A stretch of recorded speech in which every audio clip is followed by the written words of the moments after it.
உங்கள் மச்சான் வந்திருக்கிறான்.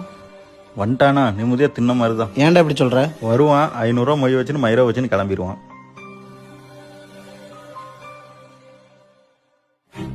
மாப்பிள்ள உன் மச்சான் கூப்பிட்றான் பாரு.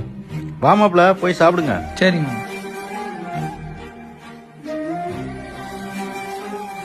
ஏன் மாப்பிள்ள இவன் கொடுக்குற 500 வச்சு தான் இவ்வளோ பெரிய ஃபங்க்ஷன் நடத்திட்டு இருக்கானா? இவனை முதல்ல யார் வர சொன்னா? 1000 தான் இருந்தாலும் உன் சம்சாரத்தோட கூட பிறந்த தம்பி மாப்பிள்ள. விட்டு கொடுக்காத உறவு தாய்மாமா உறவு. அவனுக்கு இல்லாத உரிமையா மாப்பிள்ள இந்த ஃபங்க்ஷன்ல? தாய் மாமனாவது மயிர் மாமனாவது எந்த மாமனா இருந்தாலும் பணம் தான் மாப்பிள்ள இங்கே முக்கியம். மாமா என்னப்பா சாப்பிட்டோம். கிளம்புங்க.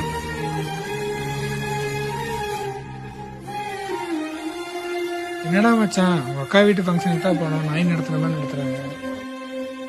அது என்னமோ உண்மைதான்டா. காசு இல்லையில மதிக்க மாட்டாங்க நம்மள. இல்ல மச்சான், எல்லாத்தையும் ஓடி ஓடி பார்த்தாங்க. ஆனா அவனை ஒரு துளியும் கூட கண்டுக்கவே